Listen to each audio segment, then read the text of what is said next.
আসসালামু আলাইকুম প্রিয় শিক্ষার্থী, কেমন আছো সবাই? আশা করি সবাই ভালো আছো।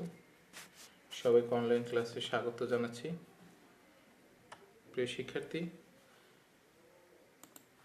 এই মহামারীর সময় তোমরা সবাই বাসায় থাকো, নিরাপদে থাকো। নিজেদেরকে কোভিড-19 মুক্ত রাখতে তোমাদের কিছু স্বাস্থ্যবিধি মেনে চলতে হবে। কোনো জরুরি কাজে যদি তোমরা বাইরে বেরো তাহলে অবশ্যই মাস্ক এবং সাথে তোমরা হ্যান্ড স্যানিটাইজার রাখবে, যেটা বাইরে মাঝে মাঝেই কোনো ব্যবহৃত জিনিস, বিশেষ করে যানবাহনের হাতল, এগুলোতে স্পর্শ লাগলে অবশ্যই তোমরা হ্যান্ড স্যানিটাইজ করে নেবে হাতটিকে, যাতে সেটিকে জীবাণুমুক্ত করা যায়।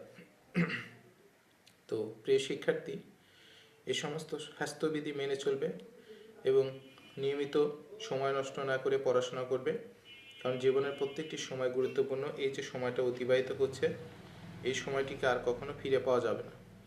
এই বিষয়টি অবশ্যই গুরুত্বপূর্ণ এবং তোমরা এইটা মাথায় রেখে পড়াশোনা এগিয়ে নেবে।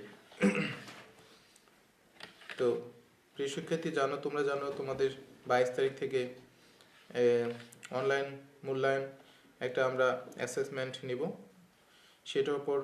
সেটার জন্য তোমাদের রয়েছে ট্রু ফলস একটা আইটেম। এই ট্রু ফলস আইটেমটি আজকে আলোচনা করা হবে। আজকে আমরা সৈকতের প্যাসেজটি থেকে এই ট্রু ফলসগুলো আলোচনা করব। দেখো, স্ক্রিনে তোমরা দেখতে পাচ্ছ, প্রথমে এই নম্বর রয়েছে, the passage is about Saikat business. প্যাসেজটি হচ্ছে সৈকতের ব্যবসা সম্পর্কে। তো আমরা যে প্যাসেজটি পড়েছি, এখানে আমরা প্যাসেজ থেকে জেনেছি এই প্যাসেজটি সৈকতের ব্যবসা সম্পর্কে নয়। এই প্যাসেজটি হচ্ছে আমাদের সৈকত এবং তার পরিবার সম্পর্কে, সৈকত ফ্যামিলি সম্পর্কে। যেহেতু প্যাসেজের সাথে এটা মিলতেছে না, তাই এটা অ্যান্সারে আমরা লিখব ফলস। এরপরে আমরা বি নাম্বারটা দেখি। সৈকত লিভস উইথ হিজ প্যারেন্টস। সৈকত তার পিতামাতার সঙ্গে বাস করে। তো এখানে আমরা প্যাসেজে পড়েছি যে সৈকত তার পিতামাতার সঙ্গে বাস করে। যেহেতু এই বাক্যটি, স্টেটমেন্টটি ঠিক দেয়া আছে, তো এটা হবে ট্রু। এরপর রয়েছে, হি is detached from his family. Detached এটা হচ্ছে একটা অ্যাডজেক্টিভ, আর সে হচ্ছে বিচ্ছিন্ন, ফ্রম হিজ ফ্যামিলি তার পরিবার থেকে বিচ্ছিন্ন বা পৃথক, সেপারেট। তা আমরা প্যাসেজে পড়েছি যে সৈকত তার পরিবার থেকে বিচ্ছিন্ন নয়, সে তার পরিবারের যে আদার মেম্বার্স রয়েছে তাদের সঙ্গে একসঙ্গে বাস করে। সুতরাং এই সেন্টেন্সটি হচ্ছে একটা incorrect sentence. He is detached from his family, সে তার পরিবার থেকে বিচ্ছিন্ন, এটা সঠিক নয়, সে তার পরিবারের সঙ্গে বাস করে। এরপর রয়েছে, আমরা পরটিতে যাব, হি lives in A cottage or হাট। আমরা জানি কটেজ হচ্ছে একটা ছোট্ট ঘর, হাট হচ্ছে কুঁড়ে ঘর, house which is built by using straw or other types of leaves. তো যেগুলো হচ্ছে খড় অথবা অন্যান্য গাছের পাতা বা বাকল এর সাহায্যে তৈরি করা হয়, সেটা হচ্ছে হাট বা কুঁড়ে ঘর। আমরা প্যাসেজ থেকে জেনেছি যে সৈকত একটা ফ্ল্যাটে বাস করে। তখন এই সেন্টেন্সটি ইনকারেক্ট দেওয়া আছে, অতএব আমরা অ্যান্সারে লিখব false. E number, he lives alone. সে একাকী বাস করে। তো আমরা প্যাসেজে থেকে জেনেছি যে সৈকত তার পিতামাতার সঙ্গে বাস করে, সে একাকী বাস করে না। সুতরাং এটার অ্যান্সারটি হবে ফলস। এফ নাম্বার দেখো, he is separate from his family. সে তার পরিবার থেকে পৃথক, আলাদা। এটা ঠিক। আমরা ওই প্যাসেজে জেনেছি যে সৈকত তার পরিবারের সঙ্গে বাস করে, সে তার পরিবার থেকে পৃথক নয়। সুতরাং এই সেন্টেন্সটি হচ্ছে ইনকারেক্ট। সো এটার অ্যান্সারে আমরা লিখব false. He lives in a rural area. সে একটি গ্রাম্য এলাকায় বাস করে। তো রুরাল এরিয়া, গ্রাম্য এলাকা। আমরা জানি গ্রাম্য এলাকা হচ্ছে, rural area is a place which is situated far from town, যা শহর থেকে দূরে অবস্থিত। আসলে সৈকত শহর থেকে দূরে অবস্থিত এমন কোনো গ্রামে বাস করে না, সে শহরে বাস করে। সো এটা হচ্ছে ইনকারেক্ট, ফলস হবে। পরেরটাতে আমরা যাব। এখানে দেখো বলছে Mister Islam is a government employ. Mister Islam হচ্ছে একজন সরকারি কর্মচারী বা কর্মকর্তা। তা আমরা প্যাসেজে পড়েছি যে সৈকতের বাবা হচ্ছে একজন ব্যাংক কর্মকর্তা। এখন বাংলাদেশের যে ব্যাংকগুলো রয়েছে এর মধ্যে অন্যতম একটি সরকারি ব্যাংক হচ্ছে বাংলাদেশ ব্যাংক। এরপর রয়েছে তোমার যে আর দু একটা সরকারি ব্যাংক রয়েছে সেই ব্যাংকগুলো। আর এখানে যদি আমরা সোনালী, রূপালী, জনতা অথবা কৃষি ব্যাংকের কথা ধরি, তো এই ব্যাংকগুলো আসলে পুরোটা সরকারি নয়, এগুলো এখন কোম্পানিতে পরিণত করা হয়েছে। এই জন্য এটা সরকারি চাকরি হবে না। তাহলে mister Islam is a government employ, এটা ইনকারেক্ট সেন্টেন্স। হিজ ফাদার, পরেরটাতে আমরা যাই, হিজ ফাদার ইজ আনএমপ্লয়েড। তার বাবা হচ্ছে বেকার। আমরা প্যাসেজ থেকে জেনেছি যে তার বাবা একটা ব্যাংকে কর্মরত। যেহেতু তার বাবা একটা ব্যাংকে কর্মরত, তাই তিনি বেকার নন।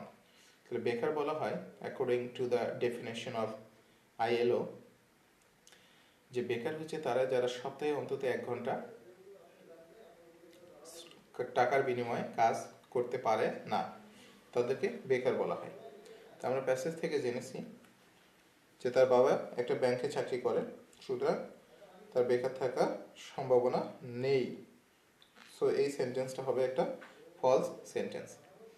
তো এটার অ্যান্সার আমরা লিখব ফলস। এরপরে হি সার্ভস ইন এ ব্যাংক, তিনি একটা ব্যাংকে চাকরি করেন, সেবা দেন। এটা ট্রু, কারণ আমরা প্যাসেজেই জেনেছি তিনি একটা ব্যাংকে চাকরি করেন। Mister Islam has no free time, mister ইসলামের কোনো ফ্রি টাইম বা অবসর সময় নেই। আমরা জানি প্রত্যেকটা মানুষের জীবনে অবসর সময় অত্যন্ত গুরুত্বপূর্ণ। অবসর সময় ব্যতীত কোনো মানুষ তার জীবনকে এনজয় করতে পারে না। তাদের প্রত্যেকটা মানুষের জীবনে তাদের আত্মীয় স্বজন রয়েছে, পরিবার রয়েছে, সন্তান সন্ততি রয়েছে। এই জন্য প্রত্যেক মানুষের অবসর সময়ের প্রয়োজন, সন্তান সন্ততিকে সময় দেওয়ার জন্য, বাবা মাকে সময় দেওয়ার জন্য। তার সুতরাং মিস্টার ইসলামেরও অবসর সময় রয়েছে। এটা হচ্ছে একটা ইনকারেক্ট সেন্টেন্স, এটা অ্যান্সার আমরা লিখব ফলস। মিস্টার ইসলাম কম্পোজেস স্টোরিজ, মিস্টার ইসলাম গল্প সমূহ রচনা করেন। কম্পোজ মিন্স রচনা করা।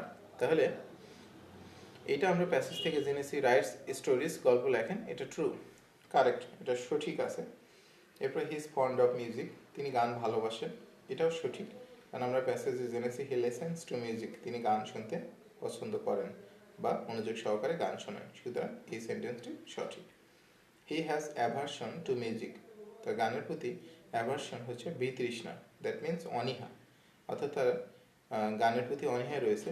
এখানে সৈকতের বাবার কথা বলা হচ্ছে যে তার গানের প্রতি অনীহা রয়েছে, কিন্তু আমরা প্যাসেজে পড়েছি যে সৈকতের বাবার গানের প্রতি কোনো অনীহা নেই, বরং তিনি গান শুনতে পছন্দ করেন। সুতরাং এটা হচ্ছে একটা ফলস সেন্টেন্স, এর অ্যান্সার আমরা লিখব ফলস। প্রিয় শিক্ষার্থী, এরপর আমরা পরেরগুলোতে চলে যাব। এখানে দেখো Mrs Islam is a service holder. Mrs Islam, তোমরা জানো মিসেস ইসলাম তিনি হচ্ছেন wife of Mister Islam, Mister ইসলামের স্ত্রী। তো মিস্টার ইসলামের স্ত্রী অর্থাৎ সৈকতস মাদার, তিনি কি করেন, একজন হাউস ওয়াইফ, গৃহিণী। That means the person who serves in the house, যিনি বাসায় কাজ করেন, তো তিনি হচ্ছেন হাউস ওয়াইফ। তো Mrs Islam is a service holder, এখানে দেওয়া আছে চাকরিজীবী অর্থাৎ জব করেন, এটা ফলস, ইনকারেক্ট সেন্টেন্স। আমরা প্যাসেজ থেকে জেনেছি মিসেস ইসলাম একজন service holder. She also earns money, তিনি টাকা উপার্জন করেন, এটা হচ্ছে একটি ফলস, না সরি, এটা হচ্ছে ট্রু, কারণ মিসেস ইসলাম তিনি তার বাসায় অবস্থান করে গৃহিণী, অর্থাৎ তিনি একজন গৃহিণী, সংসারের কাজের ফাঁকে ফাঁকে তিনি কি করেন, সংসারের কাজের ফাঁকে ফাঁকে তিনি ড্রেস তৈরি করেন। এই ড্রেসগুলো তার বন্ধুরা বা প্রতিবেশীরা তাকে অর্ডার করে এবং এখান থেকে তিনি কিছু টাকা উপার্জন করেন। সুতরাং এই সেন্টেন্সটি সঠিক। শি অলসো আর্নস মানি, তিনি টাকা উপার্জন করেন। এরপর রয়েছে শি ইউটিলাইজেস হার লেজার টাইম, তিনি তার অবসর সময় সঠিক ব্যবহার করেন। তা আমরা জানি মানুষ অবসর সময়, এখানে প্যাসেজে আমরা যেটা পড়েছি যে সৈকতের বাবা তার অবসর সময়ে গল্প লেখেন এবং গান শোনেন। এর মাধ্যমে আমরা বুঝতে পারি যে সৈকতের বাবা তিনি তার অবসর সময়টিকে কাজে লাগান বা সঠিকভাবে ব্যবহার করেন। ইউটিলাইজ হচ্ছে সঠিকভাবে ব্যবহার করা। সুতরাং এই সেন্টেন্সটি কারেক্ট সেন্টেন্স। এর অ্যান্সারে আমরা লিখব ট্রু। এরপর রয়েছে she has no customers of her dress. এখানে শি বলতে বোঝানো হয়েছে সৈকতের মা। সৈকতের মার ড্রেসের কোনো কাস্টমার নেই। এটা হচ্ছে ফলস। আমরা জানি, প্যাসেজ থেকে আমরা পড়েছি যে তার কিছু নেইবার রয়েছে, প্রতিবেশী রয়েছে এবং কিছু ফ্রেন্ডস রয়েছে, তারা তার কাছ থেকে এই ড্রেসগুলো কেনেন। সুতরাং এটা false. She makes dresses only for her family use. তিনি শুধুমাত্র তার পরিবারের ব্যবহারের জন্য পোশাক তৈরি করেন। এটা হচ্ছে একটা ফলস সেন্টেন্স।